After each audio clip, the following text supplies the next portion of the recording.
seconds.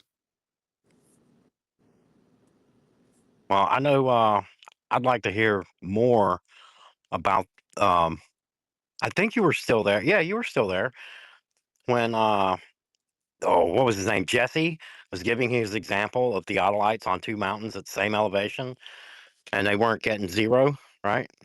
Right. That is the exact purpose of using the celestial theodolite to determine if the curvature that you're seeing is due to some optical effect. Is it due to some mechanical error within the theodolite? Is it due to some scaling error with how you take the readings? What is the actual issue here? That's why when you do the math prediction for the angle which, or yeah, for the angle which the star gets occluded, and you measure the timing, that's that's like how it eliminates all of that. You can get to the heart of the matter and be like, okay, this isn't a curveball effect. So when I look through this theodolite and I see something below the horizon line of it, it's not due to ball curve. We've just like that's how you eliminate that. Because what he's doing, he's just using the same instrument that's in question to make measurements to make his argument, and we're saying, well, it's an optical effect, so we're using the same instrument and measurement to make our argument. So we can't come to any conclusion if the thing in question is what we're using to make our argument. So that's why moving to the celestial theodolite overrides any argument of, well, when I look at it, at this and do this, reciprocal's any, reciprocal. No, it doesn't matter, dog. We literally have the elevation angle that corresponds to a flat Earth elevation angle, and you can do it anywhere. And the crazy part is, like I said, you start with the mountain peak, bro. The stellarium doesn't know where you're going to go observe it from. That is so significant. They can't do that when they're like, "Where's your prediction?" The flat Earth has no predictions. Predict that angle for me, bro, before knowing the observer location. Let me see. So I'm glad you misunderstood me because that was a great explanation. But I was talking about when he told us, and I hope I got this right, the error, 4 parts per million. He says the equation is 4.494 times 10 to the negative 6 degrees per meter Mile, I think it was. per mile. I thought he was using meters, but it might be miles It then. might, well, he might have said kilometer, to be honest with you. But anyway, continue. Anyways, so he was saying that that error works out at 8 inches per mile squared. Because in Jesse's example, Jesse actually gave how much they were off, and he said, "Well, how far was that?" And Oh, he said right. 7.2 miles, and he said, uh, "Kilometers?" And he said, "No, no, no, that's miles." And then he came back and he said, "Well, it's 11.6." And Dr. Mike said, "Oh, yeah, so times 11.6 times it, that gives you roughly, 8 inches per mile squared. That's where your 8 inches per mile squared is coming from." Oh, dude, I'll have to go back and clip that. I know what you're talking about, but I missed that part of it. That's hilarious. Yeah, because he So his said it a example couple of of times. his brother was like literally just the Theodolite scaling error. Hilarious. And amazing how it comes out to 8 inches per mile squared. Right. That's what blew my mind. Yo, I see Big Xavier up with your hand up, dude. What's up, Xavier? Hop in here, brother. What up? What up? Yeah, I just wanted to highlight something that I noticed that's a reoccurring theme. I mean, you can only have the conversation so much before you negate the possibility that they're misunderstanding and that they're deliberately deflecting. One of the deflections I've noticed is that um, uh, one to straw man to say that flat earthers don't believe in refraction. Nobody nobody ever said that refraction doesn't exist. We're disputing how it's being applied. But the argument is to make it look like it's inconsistent. Oh, wait a minute. Do you agree with stellarium or not? Do you agree with the measurement at the house, but not at the mountain peak without accounting for refraction? Can you highlight why that's a straw man and how it's not about the inconsistency of stellarium, but where stellarium Yeah, gets its data? But I'll let you go. yeah, yeah. No, that's dude. So that's the only way that they can argue it, by obfuscation, because the significance of the timing and the how a triangle works geometrically, which is why the conversation with John yesterday was so good, because he actually gave a proper steelman and significance of the argument later on when he was talking to another globe lad who asked about it, and he actually like spilled the beans, so to speak, and like so he's like actually the first glober to confirm like what we're asserting. So that's awesome. Shout out to John. He thinks it just works out as a coincidence, and it's due to globularity and refraction on the back end, which is irrelevant to the argument. But it was so cool that he actually touched on the significance. So what you were saying about the predictions for the observer at that location away from the thing, that would make two different predictions if you start moving the observer, and it's in both models. If you change the position of the star is going to change. It's apparent relative to your location. So it's going to make different predictions. So when they try to move the observer, or when they say, well, you have to take it where the measurement was made, which is at Mike's house, which is true, but they're not considering our theodolite is 50.7 kilometers long. It's literally the distance from you to the object. because you're using the object as your crosshair. So ignoring that fact, they're able to kind of negate or make it, or like add obfuscation or add some doubt to it, because it doesn't seem legitimate, because it does give two different values. But the thing is that you wouldn't be able to see it occluded at that time that matches the time and angle at the peak of the star when you figured out where it was going to be in stellarium. So you have two reference points that you're using to complete your triangle, and they both correspond to the same angle at that specific time, which is a mutually exclusive prediction. Yeah, I like how Heffron was like, my house is not what's including the My star. house is not including it. Yeah, because so Jesse was doing his analysis of Mike's Blodgett peak data, and he did the analysis from the house, and which made everything off by 33 arc minutes for everything, because it changed the timing in which it would have been included. So that's why this is why it's so cool, right? Because remember when I said Stellarium doesn't know where you're going to make the observation from; it only knows where you the first coordinate you entered, and the first coordinate that you entered to get the prediction that you're going to make is the mountain peak. So the fact that it lines up anywhere that you go and make your measurement based off of timing is the significant factor that they could never do. They can't do it. That's awesome. So let me try and steel man this simply. Basically, we're saying that my distance from the mountain, or in this case, his distance from the mountain, is his adjacent line of the triangle. The height of the mountain is his opposite. And so on a flat Earth with a flat baseline, flat adjacent, that's his viewing angle.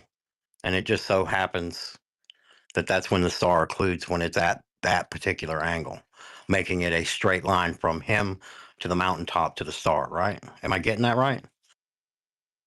Yeah. And you can even do the same kind of triangle relationship using the arc sign, which of the radius. So that will just give you like the missing amount that would be needed for the globe to complete their triangle.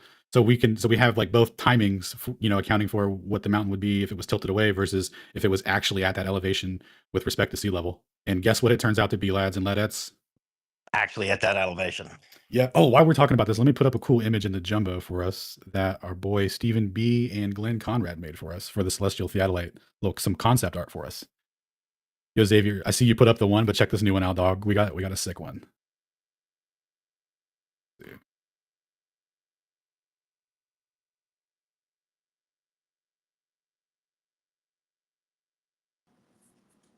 Hey, did any of you guys tag Taylor? She should be here. Be coming in. Yeah.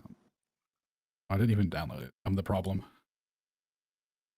Right, So while he's doing that, the reason I like this argument because it incorporates their rebuttal right away. We have a lot of measurements that have trigonometric functions that account for a flat baseline, but this takes into account the globe Earth data that Stellarium gets, and it says, okay, if that's where it is without refraction, and that matches a flat baseline, and that angle goes all the way down to his house, okay, that's very interesting. And like Alan said earlier, they just have to wave it off as a coincidence, and that's a pretty significant coincidence. Yes, sir. I just put up the new jumbo drop, lads. So here we have the corresponding angles for all the Pike Peak stuff. And then, so what we're talking about here is when you go into Stellarium, you start with the peak there. That's going to give you your angle to the star with refraction off. You turn refraction off in Stellarium. And then that will give you the flat Earth elevation angle prediction, which comes out to be 231. So if you were on that mountain peak with a theodolite and you had it 2 degrees and 31 arc minutes off of perfectly level above the horizon, you would have that star in your crosshair. So when you go to Mike's house, and this was Rohan's defense on this, but I'm getting the 214 whatever. Therefore, it's a globe. Yeah, well, that's super unfortunate for them because that's not even. They're going to need a corresponding timing for 214. So we have our prediction for the angle here, and then when we go and make our observation 50.7 kilometers away, remember we didn't even put Mike's house here to get this, but we're measuring the timing in which the star is no longer visible from 50.7 kilometers away, and the time, I think it was, 6:27:25 p.m. That star gets blocked, and 50.7 kilometers away at that same time, Mike sees it get blocked, like it's no longer there anymore. So this complete, like geometrically, the implication is this right here. As I'm removing my mouse from the star to the mountain peak to the observer to complete that side of the triangle, and then the baseline to the mountain is obviously going to be flat, and then continuing on past that from the mountain peak, if you were on the mountain peak, that would also be flat, and that's how you show the same corresponding angle relationship between the both observation points with respect to that particular time. God bless that parallel line. Yep. And then if you look at the second image I posted, I added a giant telescope that extends from Mike's house to the mountain peak. Those are for the lads that say, well, we have to take it where the measurement was made, which is true, but the measurement was made with a crosshair that is a mountain peak. So my instrument is that extends from my eyes wherever I am all the way to that mountain peak. So this is to kind of give you like to kind of like represent that abstraction, right? Like what that would represent. It looks kind of silly, but conceptually, this is what we're putting forward for that. And the only way that this would work is if it's direct line of sight like this, and it would complete that triangle. That is the geometric implication. And shout out to John last night, who really reiterated that for us, for the audience. He's the first person on the other side to acknowledge the argument for what it is. It's amazing how many people won't even bother to steel man it. Yeah, because once you do, it's really hard. I mean, dude, when he said it out loud, it was like, did anyone else hear that? He just said our angle matches the flat Earth prediction. But his argument though is that when you account for refraction, it would put the star there, and globe refraction is whatever. And it's like, bro, we literally turned refraction off for the physical position. But so then his argument would then become that coincidentally, celestial refraction makes up the globe everywhere with respect to flat Earth angles, which is equally untenable and ridiculous. Dude, don't forget, Stellarium doesn't know where you are, right? It only knows the GPS of the occlusion of the mountain. So you can be anywhere within sight of that mountain and make the same observation at the same line of sight level observation point, right? Also, Yep. What's up, everyone? Yo, what's up, Shane? What's Yeah. up, Shane? Dude, What's going on, I did not fully understand that part of it until last night. The prediction part being like how you can go anywhere after you do the after you go to Stellarium, do your initial calculation, you could literally go anywhere and then complete that angle. Yeah, I don't know. I know. That's so wild. It didn't really sink in. Like, how better to invalidate they're trying to bring it back to the observer between the mountain and to be like, okay, well, Stellarium has no idea where that is. So why do you think that's relevant? Like, which? Yeah. Oh, that's a great counter Right. argument. Yeah. Yeah, I think it's such a good argument because it had Ruhif arguing with me, pleading his case with me. Basically, he was talking to him, and I spoke up, and I was, trying to tell Ruhif the same thing y'all have been telling him. And he said, but if you account for refraction and Earth curvature, the star is at 219 and the mountain's at 219. And that was his whole argument right there. From Mike's house, yeah, but that's not like during the day, right? And then from the house, that's where the star would be. But again, that's the significance of this, because the only way it would actually be occluded at that timing for him to observe it, corresponding to the same angle that we started with from the mountain peak, would be as if the Earth is flat. That's why he can't acknowledge it on the face of it. Yeah, the only way they were defending it was by aggressively strawmanning it and then by quickly misunderstanding it. So the only way, like even John said it out loud and then didn't quite grasp the implication of the words he had just said. He was like, yeah, the angle would be the same. It is a level that would be. And then the next thing he said was, but it was occluded at like 217 or something. It was like, no, you had it, John. Oh, everyone was like, oh, he's going to say it. He's so close. Everyone was so excited. And then he just whiffed. Yeah. There was a guy who kept on interrupting, and you guys told him you're not qualified to be in this conversation. Oh, But yeah. he was trying to say something about along the lines of refraction does some kind of rainbow effect where you think it's occluded there. But in a nutshell, can you sum up his argument, or was there not an argument there? Dude, argument was incoherent for one Yeah, thing. he spoke for 2 minutes and said nothing. I was just sick of him. I was like, he's not going to bring anything forward. Yeah, so irrespective of whatever kind of refraction you would invoke behind the mountain peak to bring the star back up, the moment it gets occluded the first time is the significance of it. If he was trying to say that refraction between you and the mountain would block that's retarded, because you're looking at the mountain peak and the star through the same optical corridor, so you're not going to have two different refractions. Like, that's like, they have to bring it to like that kind of illogical incoherency, because if they talk about it on the merit, it's like, it's a triangle, bro.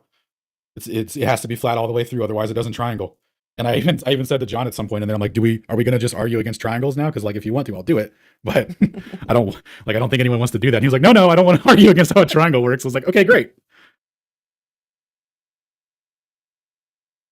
When I heard that you guys don't need an actual theodolite, I was like, nice, because there's a couple of telescopes and there's a lot of flat plain areas and mountain areas here in Connecticut. So whenever we get some time, me and my buds are going to go up North Connecticut and get some more footage, man. I like this. Nice. I like this book. I like this book Nice. because it takes away the refraction. It takes away Ruhif's favorite theodolite. It's a combination punch, man. I love it. Yeah, man. Dude, Dr. Mike was studying us from the shadows, preparing this concoction, and then whipped it out and just came out to weaponize it completely. It was like, oh, look at that one, too. Look what he just did. Did everyone see that? Like, damn. Speaking in the field, somebody mentioned Taylor earlier. I remembered biblical, as far as biblical and scientific, she's a double threat. So with these conversations, it's definitely good to remind her. I add her to these conversations because she can contribute to both conversations. Nice. Yeah, dude. Shout out to Taylor. We're actually going to be making an observation in Salt Lake or at the Salt Flats. We're going to try and do celestial theodolite. We're gonna have a meetup. What you gonna do with the Salt Flats? Oh, that's gonna be a lot of good footage. Yeah, there's some mountain Not peaks even for there. the flat Earth stuff. It's a beautiful place. I've seen a lot of footage on there. Just not flat Earth stuff. It's a really beautiful place. There's lots of mountains around there too. Yeah, it should be dope. Yeah, Utah's full of mountains. The other cool thing is like if you live near a city and there's like a big building or something like that, you could also use that building to do it, or like the city yeah, like skyscrapers or whatever. The urban folk are not left out. Nice. Yeah, isn't that cool? Everybody gets to celestial theodolite. Is it like me all- or is this So whole? I gotta say this, man, but where can I buy one of those? Oh, you go to walmart.com/shop/online/celestial theodolite. And it's hyphenated for celestial theodolite. Oh my god, that guy. That was on Yeah. one of your TikTok debates. Yeah, That was our resident planar surveyor who was a little bit butthurt from our last engagement, right? I think so. He came on kind of hot and a little bit salty. yeah. You got in a triangle fight with Shane and it didn't go very well. Remember when he was like, "I'll show you the documents right now," and all of his documents were like flat Earth reference baseline stuff with Yeah. corrections or something. It was the craziest thing ever. He tried to bring up map projection distortion as an argument for like non-planar Earth, and I was like, hold on now, buddy, what does that say right there? Which graticule are you using? What's that slant factor? From which survey are you referring to the ellipsoid model that you have to correct to? And he was like, I don't want to talk about this anymore. I was like, it was your topic. Did you want to show me your documents or whatever? Show me your docs, bro. Show docs. So yeah, but he came in super like definitely holding a grudge, which is kind of weird because he could have made good arguments. The guy that we were currently arguing with was like, "Oh, Baron, we surrender. Good thing you're here because I don't know what the f I'm talking about. Here, you do it." And then he like backed out, and then Baron came in to steel man the globe and handle it everything, and then he just kind of whiffed again. The classic. Just thinking ahead, trying to play 4D chess. Could they say, "Hey, you know what? We concede finally. We understand the argument. It just happened that Stellarium probably made an area around that area since it's so rural, and the data that it got from the almanac or wherever it says, I still got to look at that code, was wrong. Could they pull that out of their ass? But I doubt it because it's so reliable and it's used everywhere. And Dr. Heffron will say a lot of the observatory will be like, "Hey, you're screwing up our data." But could that, even though it's far fetched, could that be a possible rebuttal? That it's a spectacular coincidence that from any observer who can see that mountain, that the refraction angle happens to coincide with the flat Earth angle. I mean, Dude, I guess they could make that argument. is that young Witsit down there? I thought, but Turn- I was like, Trying to get that celestial theodolite, bro? Trying to pick one up at Wally? He might be having mic problems because I've gave him a mic twice.